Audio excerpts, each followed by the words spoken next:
Hello, friends. Welcome to another edition of the Lovecast with Jamal podcast. You're listening to episode 162. This one's going to be called Confronting the Terrorist Within, an interview with former CIA analyst Brent Giannotta. Again, you're listening to episode 162, which is called Confronting the Terrorist Within, an interview with former CIA analyst Brent Giannotta. Guys, how are you? Welcome back to the Lovecast podcast. So great to have you here.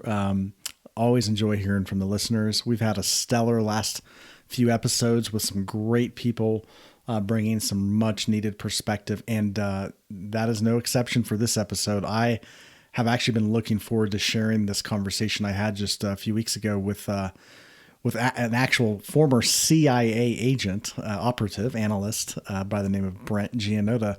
I found Brent to be really intelligent, super generous, very personable, but just a great spirit, great heart. And, you know, when you meet somebody who formerly worked in the CIA, I mean, it's not every day that you come across people who work at that level of our government. I'm a firm believer that you can learn from anyone.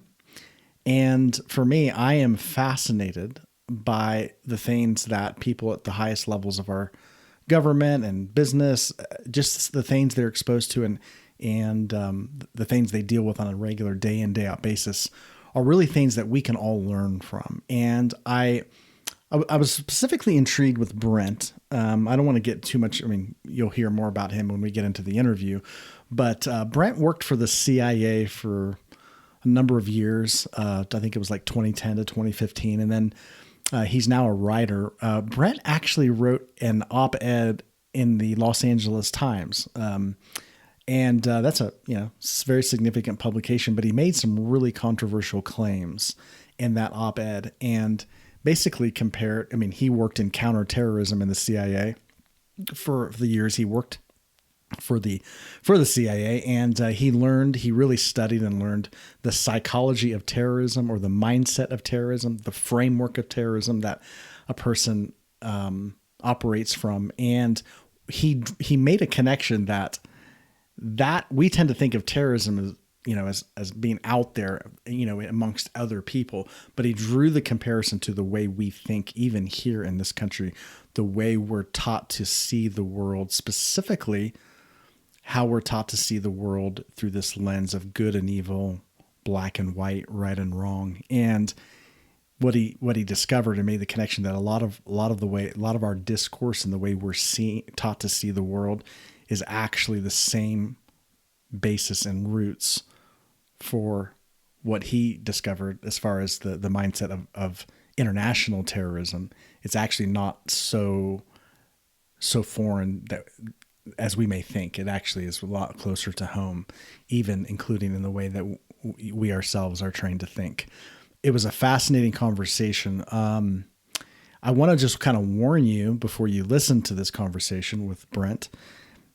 You may not agree with everything that is said in this conversation. Okay. And the reason I'm saying that is because, sometimes we are trained to think like we have to agree with everything a person says in order to be able to learn or receive or glean from them. And actually that's part of the problem. And we actually address that. That's actually part of the problem that we're facing, is that we tend to listen to people through this lens of right or wrong. Do I agree or do I disagree?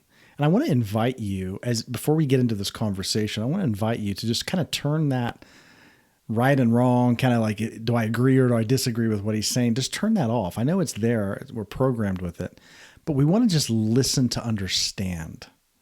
And Brent is a unique individual who has worked. There's most people you will never meet that's worked where Brent has worked and experienced the things that Brent has experienced. And for that very reason, I would like to invite all of us, as you listen to this episode, to be open to hearing the deeper reality behind even what is said. I hope that makes sense. There is a deeper reality that's being communicated behind even the specifics of what's being said. So don't get caught up in whether you agree with certain political philosophies or if you agree with the CIA or the US government. I mean, aside from all of that, just kind of put that to the side and listen for the deeper truth that Brent is communicating in this conversation, because it's shared throughout it. And it's really important for all of us. I am firmly convinced that we're nearing a crossroads as a species, as a human species. We are nearing a crossroads. We have a real opportunity to up level and to transcend this very destructive mindset that we're going to talk about in the conversation here. We have an opportunity. As a matter of fact, I'm not just hoping. My perception is that we really are at this crossroads, and we are facing an unprecedented challenge to our survival as a species. We could become extinct very easily. We have the technology, first time in human history that we know of, the technology exists that we can actually exterminate all human life on the planet very quickly and very easily. I don't say that to scare anybody. I just say we need an upgrade, and we must have an upgrade if we are going to survive as a species. And I believe that we're actually at a precipice where that is going to happen. But if that's going to happen, we have to hear the deeper issues that is talked about in this conversation that I have with Brent. So I want you to invite you to listen in. Okay. So I don't want to go on too much. We'll just jump right into the conversation, but I wanted to say that before we do jump in. Lastly, before we get into the conversation, I want to thank those of you who have subscribed and wrote a review for this podcast. It really goes a long way when you do that. When you subscribe on iTunes, or even now, the Lovecast with Jamal podcast is now available on Spotify. That's pretty cool. I've been going all this time without even being on Spotify, but as you know, some of the best podcasts are on Spotify, and we are now featured on Spotify. So if you listen to podcasts through Spotify, you can listen to this one there on Spotify. But if you would rate and review this podcast, both on iTunes and now Spotify, if you can, that goes a long way to the podcast getting visibility and new listeners. So I would really appreciate that. And I really feel that we have a conversation and a message that's worth sharing. So if you would do that, it would be greatly appreciated. Rate and review and subscribe to this podcast on iTunes and on Spotify as well. Okay. So with all that said, without further ado, here is my very important conversation with former CIA analyst Brent Giannotta. Hello, friends. Welcome to another edition of the Lovecast. I am really excited. I've been really looking forward to this conversation with Brent, and I'll make sure I get your last name right. Is it Brent Giannotta? Is that right? Giannotta. Giannotta. Yeah, real close, yeah. Awesome. Well, Brent, welcome to the podcast. Glad you're here. Hey, thanks so much for having me, Jamal. This is great. Of course. Well, this is history.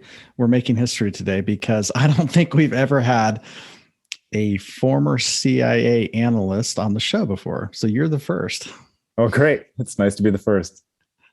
Awesome. Well, okay. So we were talking a little bit off air, just about background. But just for the listeners, can you give us a little bit about your background? Where did you grow up, and how does one, and then lead us into how does one get involved in CIA work? I mean, how did you even get led into that line of work? Yeah, it's a good question. So it was a roundabout way of getting there, but I was born and raised here on the east side of Los Angeles, where I am now.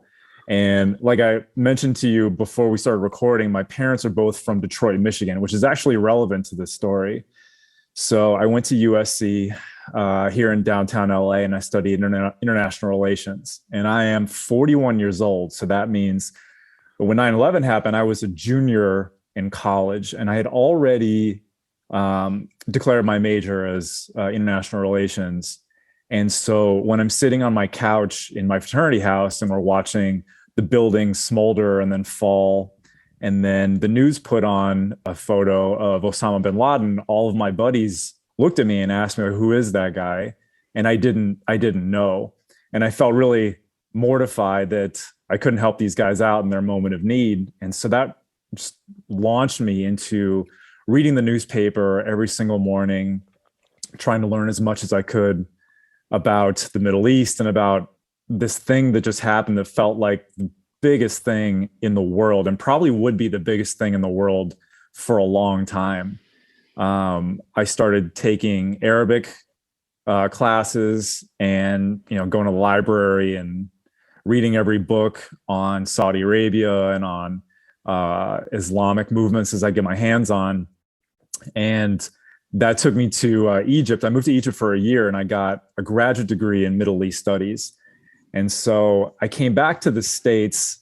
Did you study at the American University there? I did. Yeah. Okay. In Cairo. Yeah. I've been Cairo, there. exactly. Totally. Yeah. I lived on Zamalek Island, and it took like a 50-cent cab ride into the city every day. It's just a wild place to live. But anyway, so now I'm fully educated, but I mean, besides being able to find, Syria on a map in under 30 seconds, I don't have like really hard skills that earn you a good salary in the United States. So my options of where I could work felt pretty limited. So I got a job at Human Rights Watch in Washington, D.C., and I applied to the CIA. I applied to the FBI, kind of the places you would expect.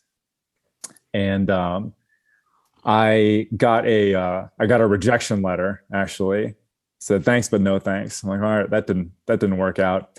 While I was in DC, I joined a hockey team. So I'd grown up playing hockey, and my parents got me in because they had hockey in their blood, being from Detroit.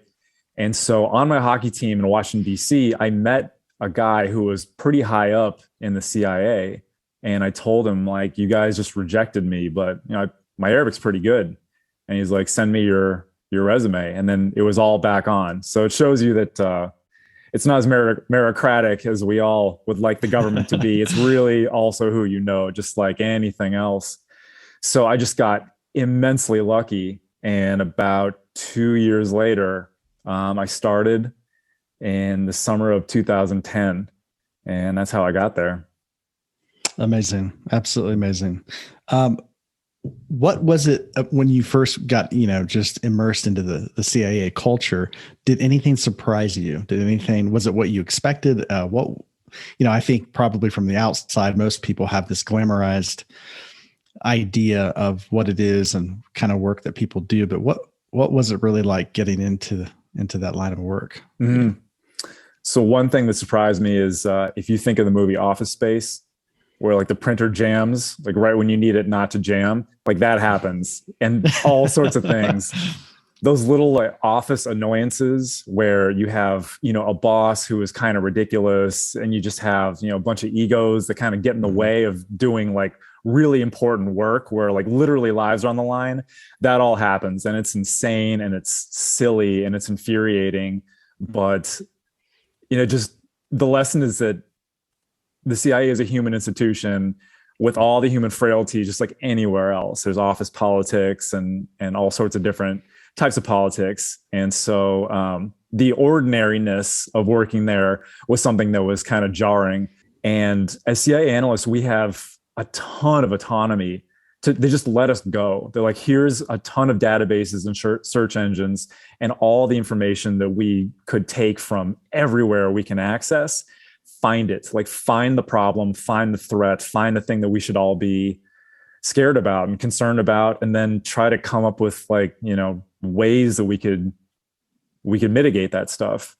And so my teammates and I all had like incredible leverage to use our brains as hard as possible to try to help the president and the military just like keep us safe, but also keep the free world safe. So in that sense, I was not micromanaged. If you think about CIA movies where there's like an angry guy in a suit who's sort of marching with his hands behind his back, pacing back and forth behind these typers who are sitting at computers, and they're like, sir, we just found this. And then he'll bark out an order. Like that's actually the reverse of how it happens. Mm-hmm. My managers generally try to get sort of logistical annoyances out of my way and out of the way of my teammates so that we could do as much work on this as possible. So in that sense, like the mission and what we were able to access to do this just like wild work was extremely gratifying, just like a crazy experience to have all around. Amazing. Amazing. So 9/11 happens, just to back up a little bit. So 9/11 happens, obviously extremely emotional event for the whole country, for the world. Yeah.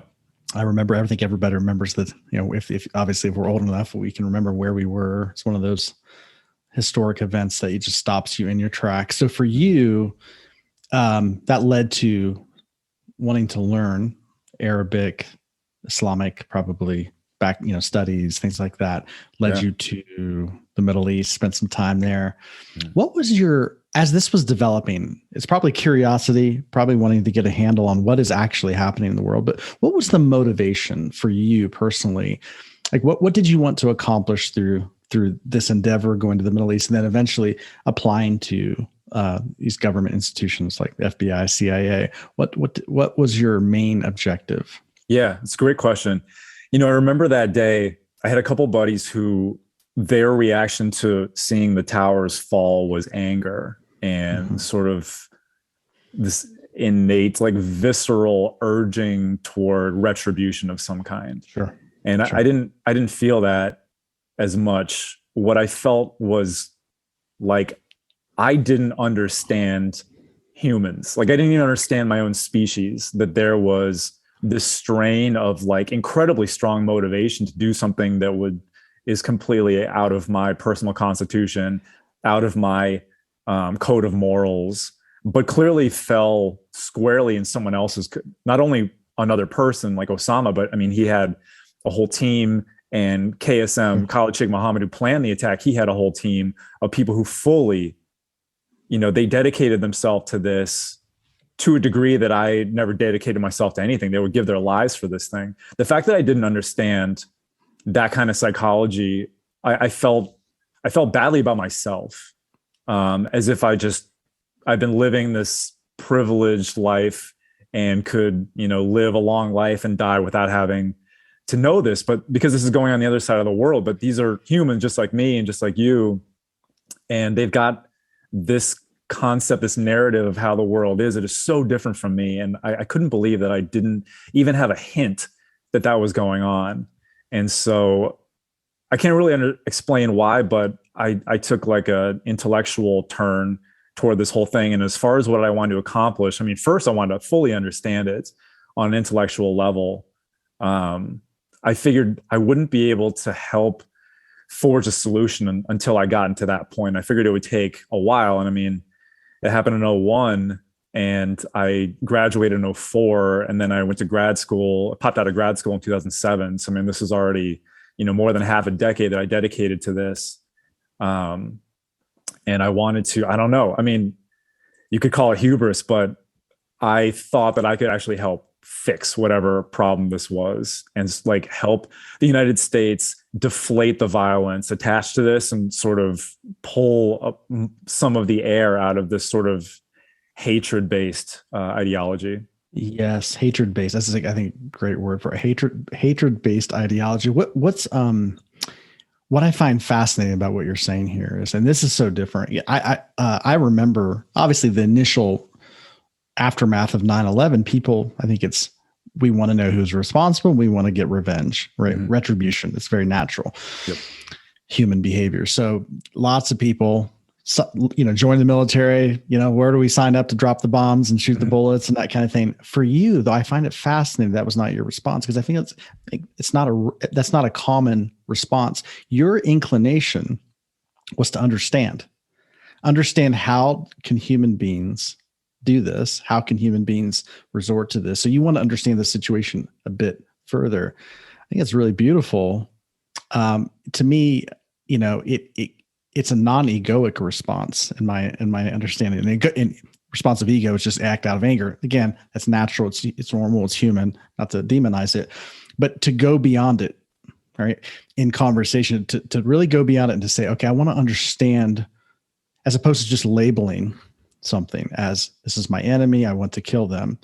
I want to understand them, because at the end of the day, this is my species. So you saw, we're all humans at the end of the day. So there's a commonality there. I think it's fascinating. And I didn't want that to go by, because I think that's a significant point here. Oh, thank you for saying that. Yeah, it does, I guess, look that way in the rear view mirror. I mean, I was I was 20 years old when this happened. So I was like exactly half my life ago. Mm-hmm. So, I mean, in a way, I see myself then as just a kid, like trying to figure stuff out and Sure. not really knowing like the deep seated motivations of my actions and words. But that's just kind of how I naturally incline myself.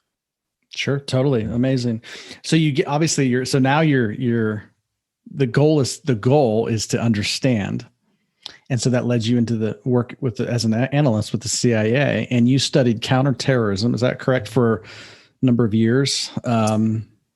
So I studied Arabic language for a handful of years before grad school, and any kind of language training, especially intensive like I did, it comes with a huge helping of cultural education. So that was really, really enlightening. And then my year of grad school was Middle East studies. So we did Ottoman law, we did Middle East politics, we did like the psychology and sociology of sort of Arab politics. And there was one class called Modern Islamic Movements where we compared the group Hezbollah with Al Qaeda. And maybe most Americans see them as the same, a similar thing. But this class pulled apart their vast, vast differences, sort of their cultural underpinnings, one being Shia and one being Sunni. And like there's a whole bunch of history there. And there's, acculturation, how those things have developed over the decades and germinated in places like Iran and was exported to Lebanon in the case of Hezbollah. And Al Qaeda, you could say, was born in Saudi Arabia, and Osama bin Laden spent time in Sudan before he fled to Afghanistan. Afghans aren't even Arabs. They don't even speak Arabic. It's this weird just sort of confluence of factors that made the behaviors of both of these groups vastly different. And if we were supposed to give letter grades to how each of these terrorist groups operated, and we gave Hezbollah an A and we gave Al Qaeda like a C minus, because even though they pulled off 9/11 and they pulled off a handful of other attacks in the late 90s and early 2000s, they largely failed at achieving their ultimate goals. Whereas Hezbollah, they've done a pretty good job, or a bad job, depending on your standpoint. Sure. Totally.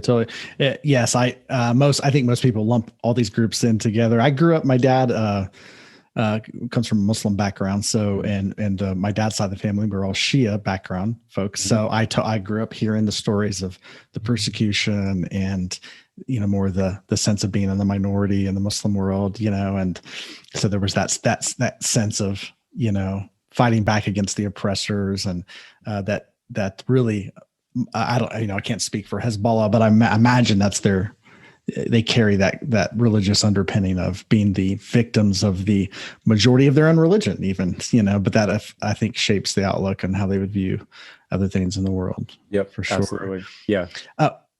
Curious though, you've wrote a Los Angeles Times op-ed, right? And comparing the mindset. And this is what I'm really fascinated about. So there's a mindset. So you studied, these quote unquote terrorist movements, right? Al Qaeda, Hezbollah, these different places around the world. And there's a certain ideology or way of looking at the world, seeing the world, that you saw some similarities to, even in our own country, even in our own culture here. Can you say more about that? Yeah. Oh my gosh. So remember the story about how I met that CIA analyst on my hockey team. So that guy's very senior analyst. He had friends in high places. And once I got on the line, as we say, as a working analyst, where you're just diving into everything, trying to figure out what's what, he pulled me into a meeting room, came to my department, pulled me into a meeting room. And he said, look, I've been talking to a lot of, people high up, and there's sort of one question that's vexing everybody. It's why would a young Muslim man who lives in Paris or who lives in London or, some like really nice European place, why would they leave that place, abandon their family to go travel to a dusty, impoverished war zone in Syria or Iraq to potentially die for this terrorist group, ISIS? And I said, I will get you something soon. And so that was my new project, was to explain, to him and then to the higher ups, like extremist psychology, like what would pull somebody to do all this, like completely change their life. And so I had never taken really a psychology class in my entire life, never in college or even in really grad school. So I kind of had to start kind of from scratch, but I found, all sorts of academic papers and stuff produced by other analysts and other government departments. And so things started to kind of come together. So if you would imagine you're 20 or 22 and you're a Muslim living in, let's say, Paris, your parents probably moved from Morocco or Algeria or Tunisia, which are all francophones, so you speak the language, immigrated there, and you grew up in a heavily Muslim household, probably in a Muslim neighborhood. A lot of people look like you, speak your language, and all go to mosque together. And then you got to go to college because your parents really, they want you to be educated, get that Western modern education. So you do something like computer science. Then you pop out of college and you have a really tough time getting a job because the rest of the country doesn't really look like you. And the people who would make those hiring decisions at tech companies or telecom or whatever it is, I don't know, maybe they don't really trust you, or maybe they trust you, but they don't trust your family or your friends. And they just think it'd be easier to hire a white Christian person. So now you're 23, 24, you don't have an income, you're living with your parents. And since you don't have an income, it's tough to find maybe a marriage partner to get that house, to have those kids and create that nice, benevolent Muslim life that you always thought you would have. Your parents, your aunts and uncles and grandparents really want you to have. It really sucks. And I don't know, let's say maybe you go to mosque and you hear something. You hear a new way of looking at the world that fully explains why none of this is your fault, why it's the fault of someone else, maybe a Western, maybe a white Christian leadership, and that you should be pretty angry and maybe do something to help yourself and help out other people who look like you. Interesting. Okay. So totally. So what I'm hearing you say is, so your job is to understand what would lead somebody out of a modern society like Paris, France, to join the ranks of ISIS, fighting in Iraq, Syria, other places, giving up their lives, all of those kinds of things. And it's the precipice of it, or the beginnings of it, was to, and so as a life coach, I'm always dealing with I would say the number one mindset that holds people back in life is what I've called the victim mindset, right? This mindset that my situation in life, I have no control over it. It's actually the fault of so-and-so, parents or government or society or somebody else. So I have no control over my life, but somebody else has control over my life. And that person who has control over me they're evil, they're the devil, they're the problem, they're whatever, but so that's the underpinnings of the victim mindset. My situation is not controlled by me, but by others who do not have my best interests at heart. So that's what you're saying. That was the key for them to join a group like ISIS. The world could be better. Yeah. But it's only going to be better when we overthrow those bad people. Exactly. Evil. Yeah. Gotcha. This is what, after, months and months of poring over this stuff, that is what seemed very, very clear. And we also had, some of these guys were arrested and they kind of told us as much. It was a combination of something they heard at mosque and or something that one of their friends who was really fired up, like, helped convince them, or it was YouTube. And so this was huge. I mean, think back, this is 2011, 10, 11. This is a decade ago. And so there was much less talk about misinformation, fake news, deep fakes. Like, those weren't even much in our parlance like they are now. And so ISIS, to a degree, so much more than Al-Qaeda ever did, was put out high quality recruitment videos. And so these kids who are kids and they're good at the internet a decade ago, they're staying up late watching these YouTube videos from ISIS in the war zone, just picking off, like sniping members of the Syrian military Bashar al-Assad's armies and, freeing their Sunni Muslim brethren. And so a phrase that we would say is joining ISIS would take one of these guys from the fringes of society to the center of world events. I mean, to say that embracing this group, makes you a protagonist or a hero in your own story is an understatement, because I mean, I don't know what it was like for you, but for me, ISIS was on the front page of every newspaper for like 3 straight years, maybe even longer. This was such a just explosive zeitgeist. And I was put on a small team of people who had to count these people. And it was over 40,000 people who left, got on planes and traveled from 80 different countries and from every developed country you can think of. It wasn't just from the Philippines or India, things like that.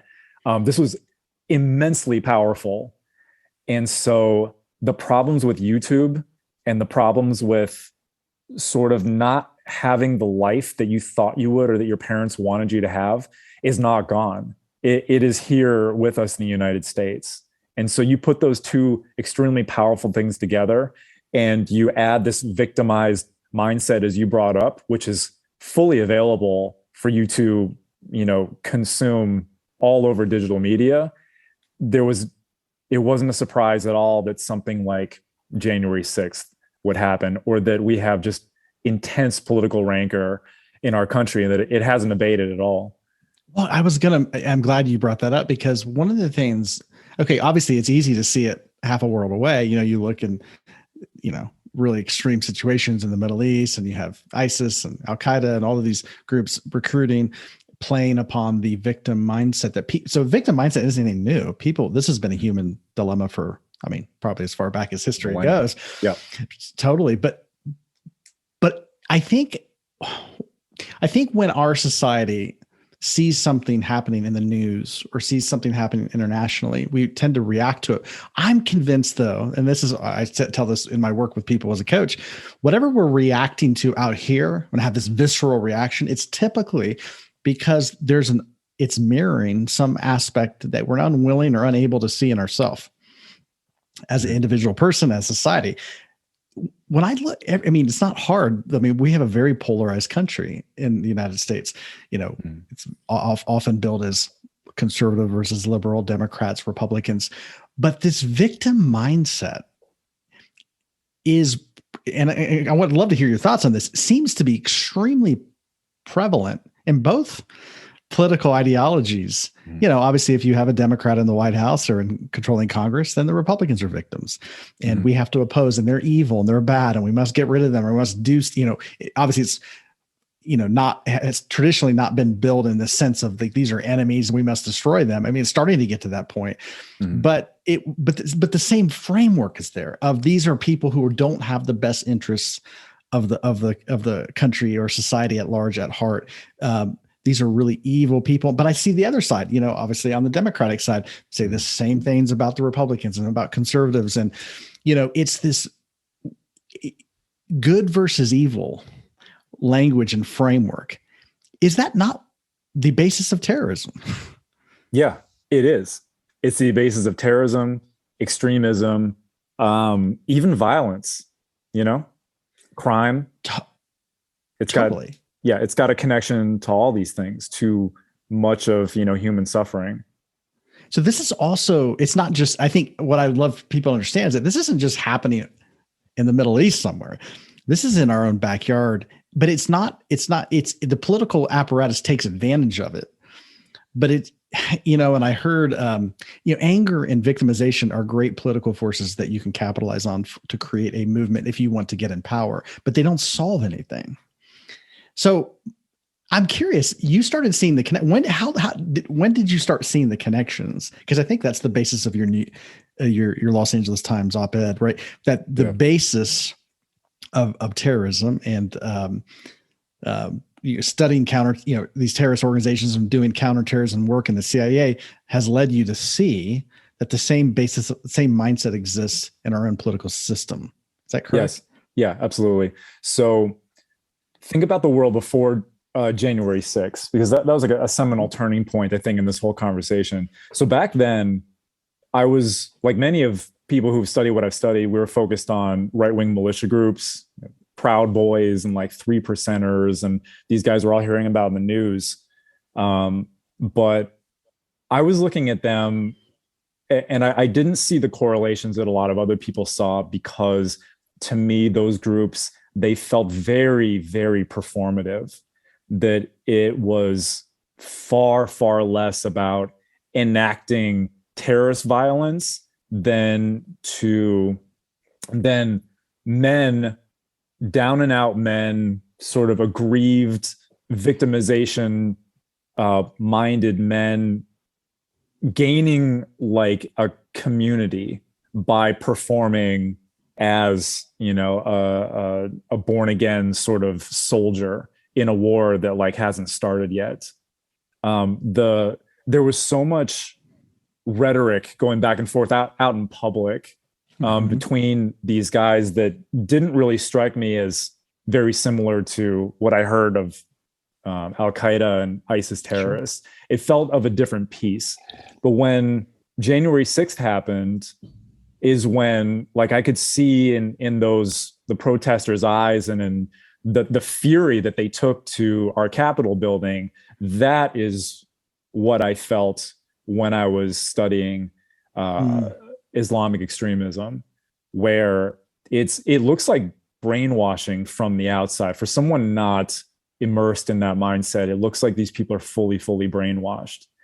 And that is what sort of sparked my inspiration to write that article. And so it doesn't feel or look like terrorism violence the way we know it through Hezbollah or through Al-Qaeda, but it's only because it's a different flavored zeitgeist we have here in the United States for a million cultural and historical reasons. Just so happens that in the Christian European world, there was a Reformation and there was the Enlightenment stuff. And so that's sort of acculturated our Christian manifestations a lot differently than the way Islam has evolved through the Middle East. It's just like it's fully different. And so there's there's like a solid strand in the Middle East, in the Islamic world, toward pulling out the violent rhetoric in the Quran and, you know, applying that to the way we should see the world today and the way we should sort of attack infidels.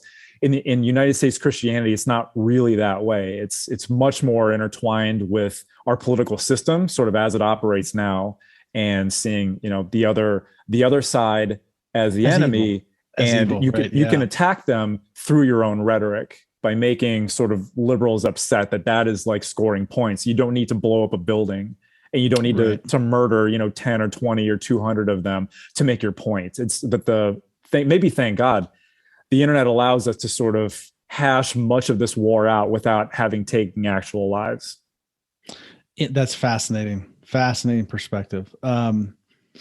Okay, so it reminds me, I was there was a lady who was also involved in counterterrorism work. She worked for the CIA for a number of years, and she's since come out and kind of, you know, been public. But she studied counterterrorism for 10 years, and she's making very similar points. What she said was she expect to, you know, the way things are like when you grow up in a culture and you know, you hear, especially, you know, these are the bad guys and we're the good guys.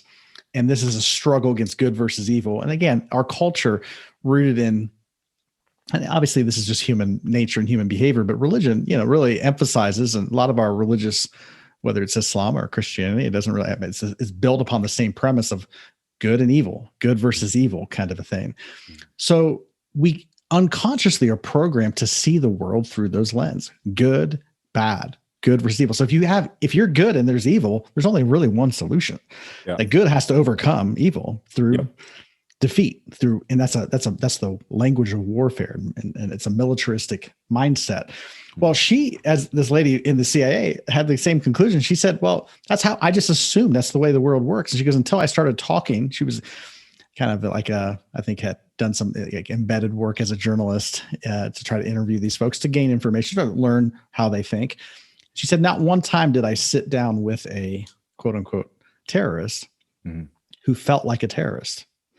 Like none of them had this viewpoint of I'm the villain here and I'm going to, you know, spread terror and fear to the folks we're fighting against. They all thought of themselves as the good guys.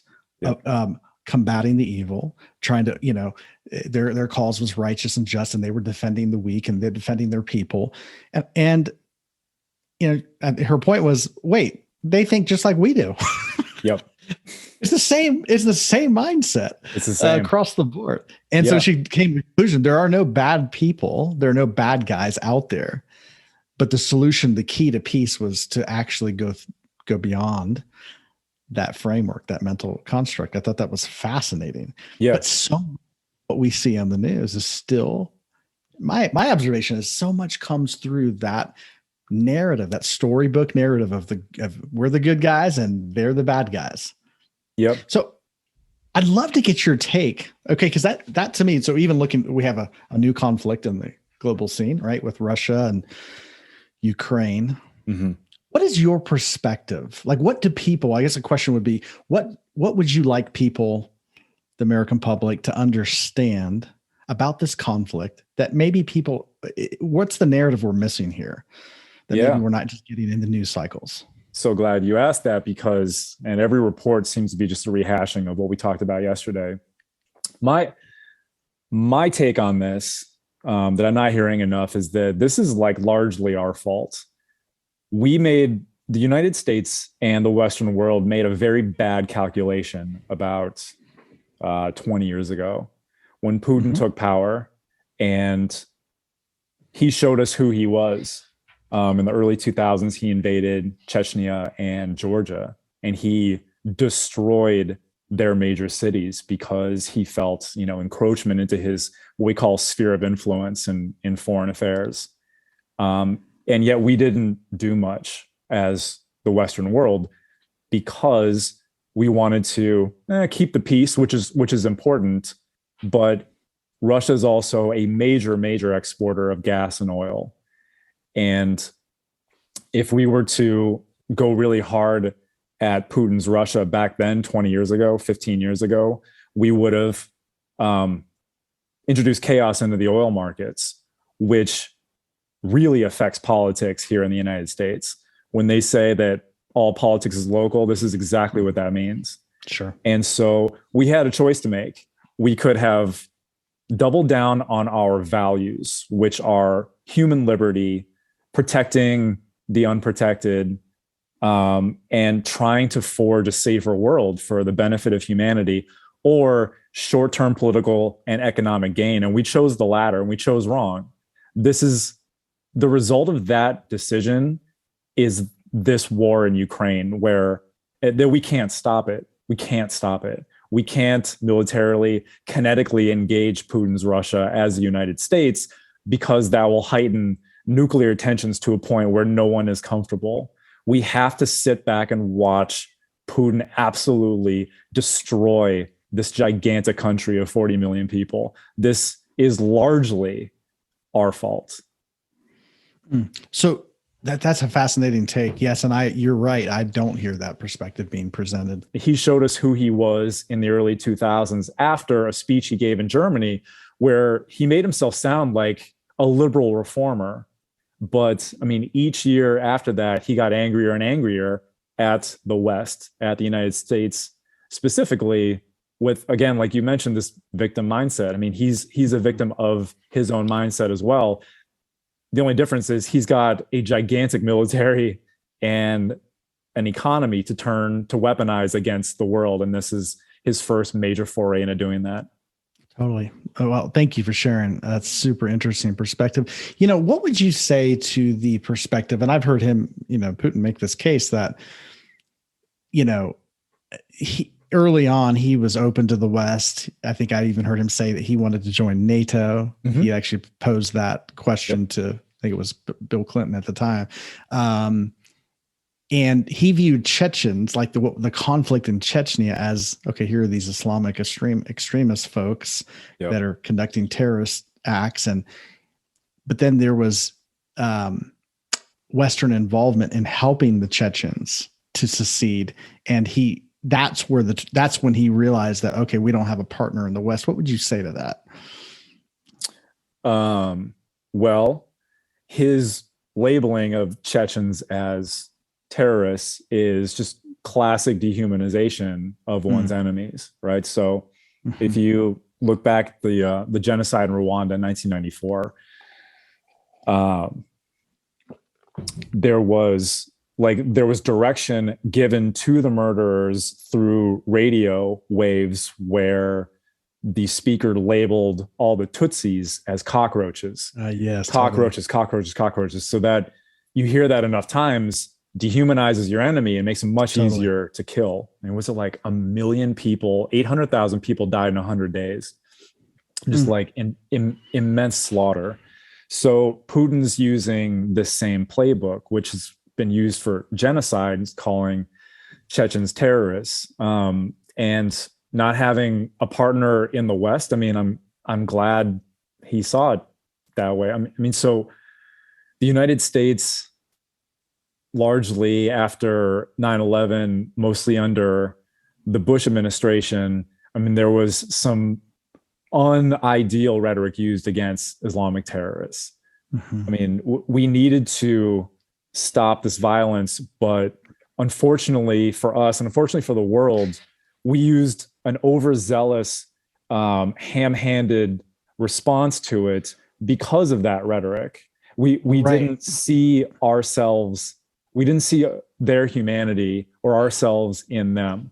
I think that's a very key point you're making here. Yep. It's because, once you label someone as an enemy, as evil, it's almost like that you set that ball's kind of now rolling in that direction of conflict. And that was my perspective, is that right at, the language that was being used, axis of evil.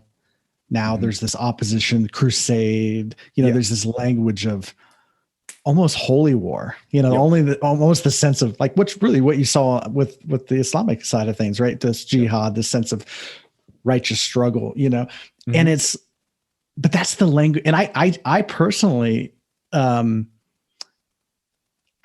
think we see that at every angle, not just in international politics, but even in our own domestic politics. Yep. These are the good people. These are the bad people. When it really, what's needed is not agreement, again, because I don't think I don't know that we're ever going to agree on everything, but to hear and understand kind of that initial approach, like your approach right after 9/11, which was obviously like, it was a horrible act, and it's, it definitely is. There's a massive injustice that happened there, but your inclination to say, I want to understand it. I want to understand how somebody could do this. The mindset, not to agree with it, but to understand it. I find that to be missing in our political discourse, conservative versus liberal. Yep. Not instead of demonizing, like, just to understand it. So my question would be, how do we address the political polarization that we're seeing now? I mean, obviously it's election year, midterms coming up, a couple of years will be presidential. And it's just like, it seems like our society is teetering. Yeah, it does feel that way, doesn't it? The stakes are really high. And now, like, suddenly, I mean, as if our domestic politics weren't bad enough, nuclear war is like now on the table. Okay. Right. Like, the stakes kind of couldn't be higher. How do we de-escalate this situation? Yeah. The problem is digital media. And I'll try to explain this. So if you go back to the founding of our country, back to the late 1700s, they say that the newspapers back then were even more partisan than our media is now, which is like kind of hard to believe. But I don't know. Someone way smarter than me who has a better historical knowledge has decided that. Yet they were able to unite against the British and like form the greatest country in the world. They were able to do that. And that's because the fact that our media is now digital, it has completely changed the game. It is incentivized us to do these things that you're mentioning, to label each other as enemies. I mean, we're all incentivized to do this. And many of us don't take the bait. Thank God. I'm sure you don't. I try not to. But enough people do to make it horrifically bad and make it feel like our entire country is just coming apart at the seams. So my theory, and I'm fully open to being proved wrong on this, is that if our Congress is able to effectively regulate digital media, it'll be the most like singular thing we can do to turning down the temperature in our political rancor. Okay, so because I think the algorithm. So here's the thing with social media, right? The way it's designed, and this is not just unique to social media. I think it's true in journalism. I mean, I think that's an art that's died. I mean, it just seems like, well, the media, when it comes to these cable news channels and stuff, it's just people don't watch it unless it's partisan, unless it's the red meat, kind of the bait that's thrown out there. Like that's what gets viewers. It's the same thing in social media, right? If you say something inflammatory or us versus them, they're bad, we're good, it'll get likes, it'll get noticed if it's inflammatory. If it's de-escalatory, if it's about understanding people, for some reason that's considered as not newsworthy, or that's not the algorithms aren't designed to give those attention. So Mike, because I hear this conversation, so what we're hearing today is we need what some people would call censorship, right? Some people would call we need controls on free speech, which then that feels like a loss of a value of democratic open society. Yep. But on the flip side of it, if we don't learn how to govern ourselves, I don't know another way. How do we slip into totalitarianism, or how do we slip into losing our freedoms? It's because I always say, if we don't govern ourselves, we will need to be governed by something much heavier outside of us. What is your thoughts on that? Oh man, I have so many. I mean, so the basis of our American democratic society is that we are free because of our laws, not in spite of them. So, for example, there is a law that says you can't be in a crowded theater and yell fire because you are bringing potential harm to lots and lots of people. That makes sense to everybody. If you took that law away because of censorship or concerns about free speech, everyone can see how our society would be worse and not better. It's the same thing with digital media. It is too dangerous. January 1st was fully imagined, planned, and hatched via digital media. Nothing else. Nothing about January 6th was based in anything concerning the real world. The real world was just like avatar proxies and little sort of like simulated aspects that were conjured together into a perfect narrative of these are enemies that need to be destroyed. It was all digital media. And you mentioned the algorithms, which is totally true, but we also have an algorithm in our brains. I mean, the human mind loves stories. We love the simplicity of good versus evil. I mean, these are our underpinnings. These are what our ancestors did on the grasslands of Africa when we were living in tribes of 150 people each. Many, like millions and millions of tribes were decimated and they died, and they didn't send their genes off into the progeny of today because they didn't unify furiously enough against their enemies. But guess what? Like my ancestors and your ancestors, the ancestors of everybody we know and love and everybody we'll never meet, they are descended from the people who are furious at their enemies enough to go kill them before they killed us, right? So unfortunately, that's where we are. We're descended from this very primitive war-mongering people, but we thank God we have a prefrontal cortex that can do rational thinking if we let it. But man, when we fall into like an hour, 2 hour long YouTube rabbit hole, it is really easy to be captured by these narratives. So it's almost like what I'm hearing you say is that social media is exploiting this primitive survival, kind of like the base of the human brain, of that survival mindset. So when we're operating in survival, fear-based, fight or flight kind of, psychology, that social media is just exacerbating that problem. Absolutely. And like you said it perfectly, people who are suffering with, who are victims of trauma, childhood trauma, it could have happened 34, it could have had decades ago. People, like, trauma stays with you because it reprograms your brain to protect itself from this horrible thing that happened to you when you were however many years old. People who are suffering from trauma, they grab much more aggressively onto these simple narratives of good versus evil, and will deploy more energetic responses, be it voting for some terrible candidate or inflicting violence on someone as a coping mechanism. That's a really powerful point you're making, that trauma attracts people to, unmitigated trauma. People who really deal with trauma see the world so quickly as good versus evil. And that there's this, because that's the internal struggle, that we tend to see the world through the lens that we've been created through. Right. So our mindset is that lens. Our energy, what we're operating in, becomes the lens, and through which we see everything. So really the solution, maybe a short-term solution, would be getting a handle on the social media dilemma that we have, but maybe a longer-term solution would be addressing trauma in the populace. Yes. As far as I've heard, the Bible concerning trauma therapy is a book from 2015 called "The Body Keeps the Score." Oh yeah, totally. Bessel van der Kolk. I mean, everyone I know has either read this or is reading this right now. It's been on the bestseller list for I don't know how many hundreds of weeks. Totally. And super important book. In that book, he says that the trillions and trillions of healthcare dollars our country could save by deploying early childhood therapies for trauma is just like, it's unimaginable.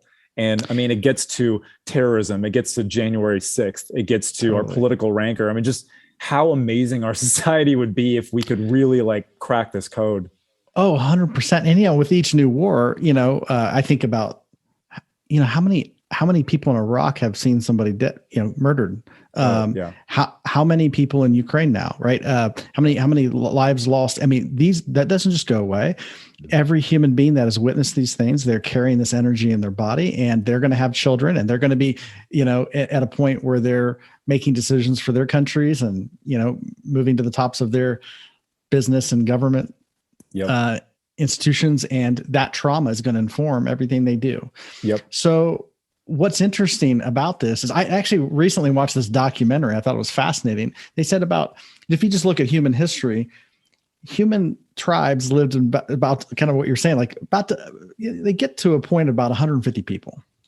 And in 150 people, they tend to get along with each other pretty well, shared the resources, things were pretty safe. But after it got bigger than 150, the sense of connection, human ability in a primitive context, you can only really carry it to about 150 people, where you felt connected enough and the same as them enough, where you didn't see them as competitive threats to your survival.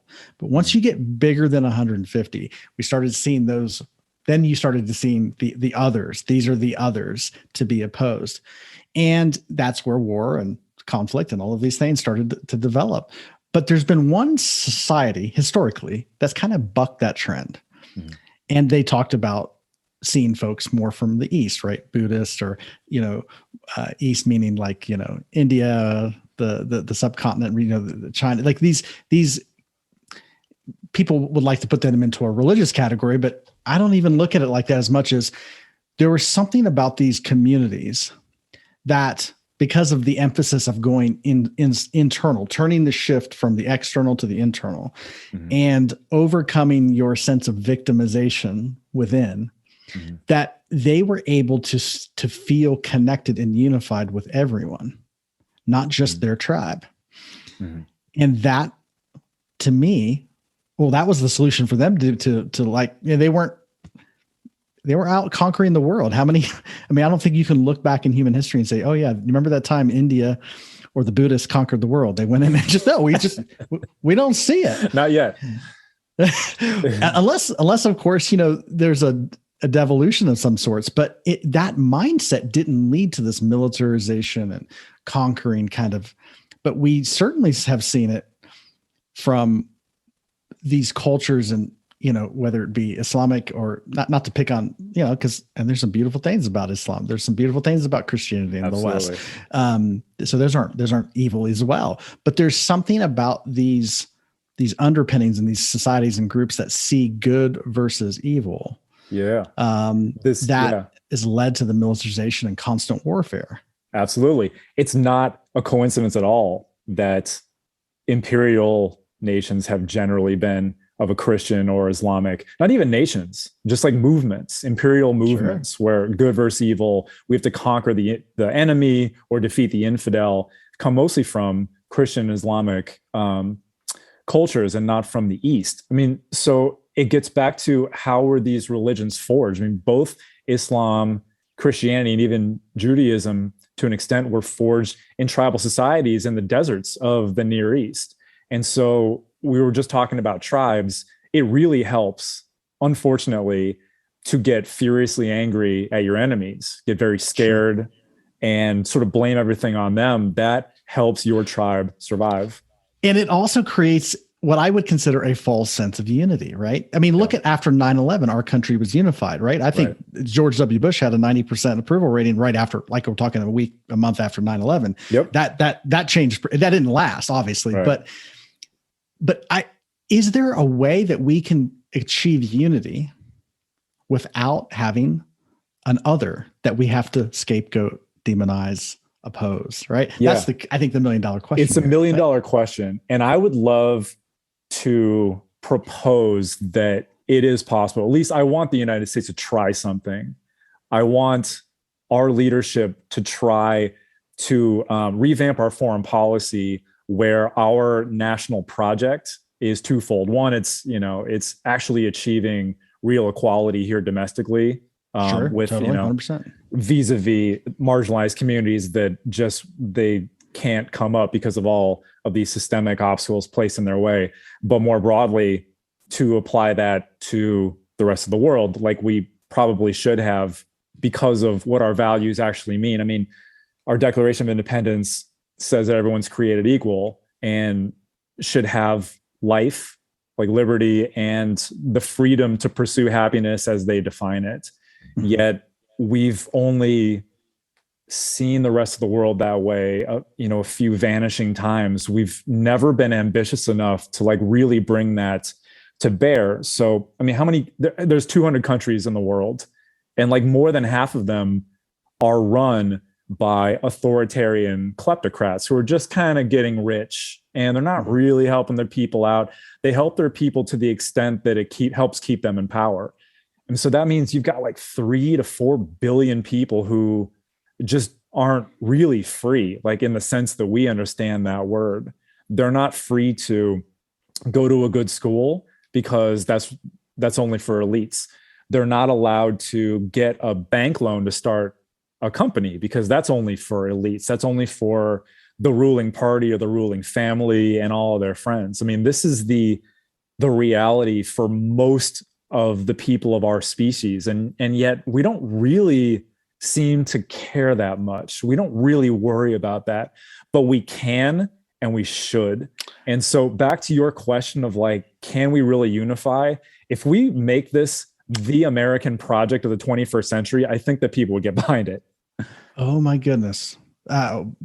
Beautiful. Absolutely. So, and there's 2 things that unify: common enemy, right? Yeah. But that is not sustainable. That doesn't last. But so what I'm hearing you say is there's another angle that could bring unity. And that is if we band together with an objective or goal, so to speak, of freeing the globe, right? Of helping people. That's what I'm hearing you say is helping people go beyond seeing the world through this us versus them context, just really helping people understand that, okay, there are real challenges that people are facing. We can help fix those challenges. We can help people access and have more access to what they will need to become empowered, free people. This could be a national project where we engage in that here also, but also abroad. There's things we can do. That I think, I don't know if we have a lot of leaders thinking along these terms because it's not politically expedient in the short term. It doesn't seem.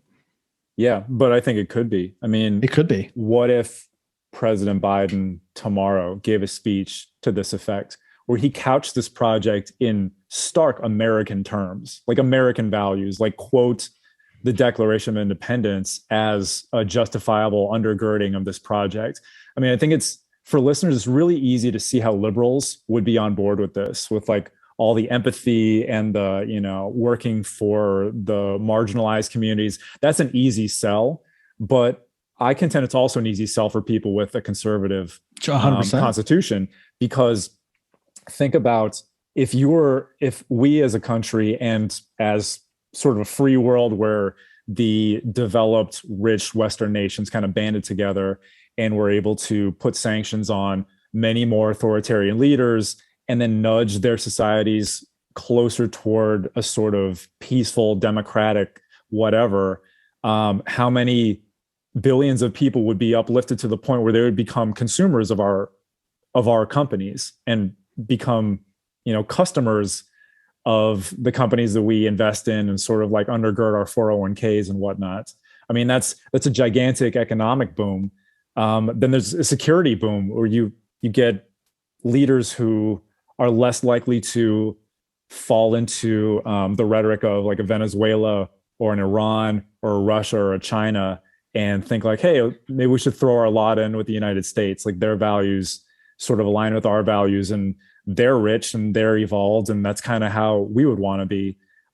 As you one by one pick off these authoritarian leaderships in these countries, these random countries that most Americans can't find on a map, it feels like the world gets to be better quickly. And it feels like there's something for everybody in this common cause, and that there's no enemy. Maybe the enemy is underdevelopment or the lack of freedom. But I think there's a chance that this could unite our country, and it is wholly worth trying. Totally. That's so beautiful. What you're saying there. And, I would love, I wrote a book in 2019 called Living for a Living, and it really addresses the survival mindset, because when people economically even speaking are just reduced to survival, like how am I going to put food on the table? How am I going to bring money in?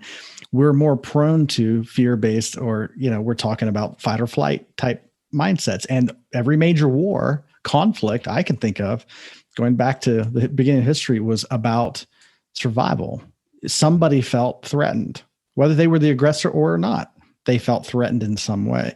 But if we shift out of that primitive mindset of survival based to what can we do for ourselves? What can we do? How can we elevate? How can we empower? Right? Because a lot of conservatives in this country are big proponents of empowerment and entrepreneurship and having access to resources and I think, quote unquote, what's progressive or liberal, right? That people don't get left in the cracks, that everyone's being accounted for. Well, these are commonalities. These are things that both quote unquote opposites agree upon. So there's a way to do this, helping people move beyond these primitive survival based mindsets and ideologies. I think is huge. And it would really help if we had leaders who understood that was the key to our survival. We can't fight our way. You can't kill your way to, I think it was John F. Kennedy said that we have to come out of this mindset. I think it was a peace speech that he gave, just before he died. And he said, we have to get rid of this mindset that we can fight our way to peace. It just doesn't work. It's not a long-term solution. So have you ever thought, have you ever thought about running for political office or a career in public policy? Oh, thank you for even asking me that. Yes, I love politics. I think it's American politics is like, even though it's so awful right now, to be able to have been born here and actually qualify to work and represent people in our government is just like the coolest gift ever. And yeah, I've definitely thought about it. I'm 41 and I want to accomplish a few more things in my life, but yeah, at some point, maybe 5-10 years from now, I might, throw my hat in the ring. We'll see. Not quite for now though. I want to talk to other enlightened, smart people like you and really pull more of these issues apart for myself. Well, yeah, I appreciate your perspective and your work, and just blown away with how your life got shaped the way it has, and has led you to this moment here. All the key decisions along the way, and it seems that there's a reason for that. And I tend to look at the things that we experience in life and realize that, oh yeah, there's something pulling us forward, right? We experience the things we experience for a reason. That's just I tend to see things that way. So, I could see that for you in the future. I could totally, and we need that. We need folks who are, who have moved beyond the primitive fight versus flight, primitive brain structure, because these are our leaders today. And unfortunately, leaders, I think, have number one. I think I heard of, I can't remember who it was, but after they left political office, they said, what did you realize? He said, well, the real power in political office wasn't the actual office. It was the ability to inspire people to go beyond what they thought was possible. And that's the gift of leadership, is really to call people into their higher self. Yeah, absolutely. I couldn't agree with that more. And with our digital media being so pervasive and omnipresent, a leader's ability to communicate is probably more important now than maybe ever, to inspire and to do all of those things, to sort of be like the conscience of our nation. And so that's really important. And the other thing that's important to remember is that our leaders are humans just like us. And some of these people even carry trauma with themselves, within themselves. And that will obviously inform a lot of their rhetoric, whether it be victimization or enemy based, all that kind of stuff.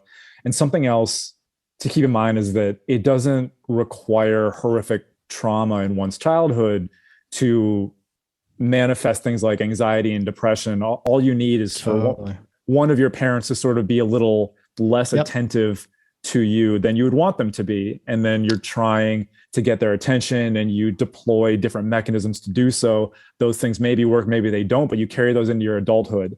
And now that's real trauma.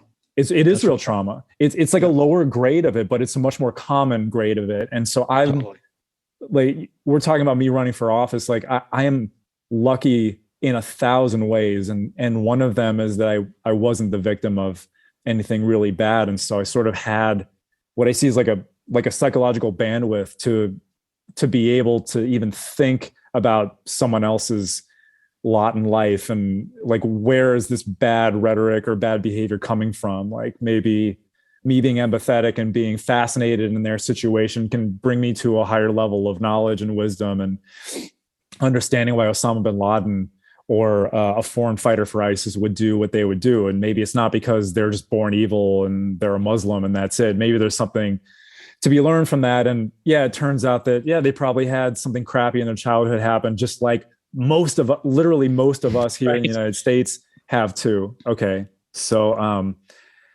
it's been like a giant turning point in my life that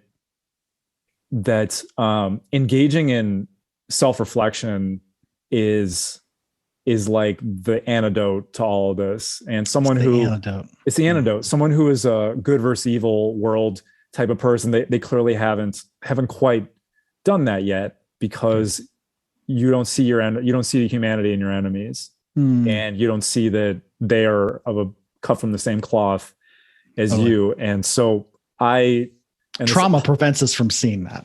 Exactly. And this all, goes back to leadership. You can be a good leader to take us to a much, much better place, kind of only if you can transcend that kind of stuff. And transcending the good evil requires transcending that in yourself, and realizing that getting a hold of your own stuff and sorting it all out and being really, really like painfully vulnerable is part of the whole process of getting to a place where you can see a world like this project that we're talking about, that the United States could really, really, really upgrade humanity by doing something like this. As you bring up, we need leaders that are just there. And I hope to be someone like that one day. And I hope that maybe people listening to this can get on the same track too. I hope. So well said. I mean, I envision a day where leaders can sit down, even leaders opposed to each other and opposed to their policies, I envision a day where leaders of our own country with each other, and even foreign countries, can sit down and look at each other as human beings with trauma that need compassion and a sense of just dignity, even through the disagreement. I think that would be step one. So okay, last question I'll have, and we can wrap this up. Thank you very much for your time and your expertise. It's been so good. Okay, so we're coming up on it's an election year, midterm elections coming up. Rhetoric is ramping up. I've been noticing it. Not that it's ramped down, but it seems to be coming up to another pitch. What can people do that are listening to this? What can people do to be the solution? Obviously, we're just, one person. What can I do? I'm just one person, but everybody can do something. That's been my perspective. What can we do to start to become the solution to this political divide and rancor that we've seen? Yeah. Do three things. One is learn. Don't read a headline and then decide this is the way the world is and this is the way my opponents see things and how they are. Like, really dive in. If you're talking to somebody and someone asks you, how do you know that? You don't really have an answer. Then, the internet is all of human knowledge at your fingertips. So really, really use that. Like, be curious and be fascinated in that stuff. Number two is look inward. Doing the hard internal work. I see it as bandwidth, almost as like you can be full. If you have a lot of anxiety, depression, just like your mind is chaotic, you're full. You can't take on other things where you have the bandwidth to be kind to someone else or to sort of sit on the phone for an hour while someone else unloads on you. You just don't have that space in your psychological mind. So looking inward diffuses a lot of that. It allows you to be more curious and more empathetic. And number three, develop a way to communicate your new sort of self-actualization and what you've learned about the enemy, the opponent, the other side, with others that is not Twitter, that's not yelling on social media, whether it's taking a writing class and like publishing an op-ed in your local newspaper, that's huge. Attending like democratic functions like a city council meeting, just even doing one and not even speaking, just feeling how the democratic system works on a local level is huge. It's just amazing perspective that most of us don't take the time to do. But I think those three things that can lead to our salvation around here.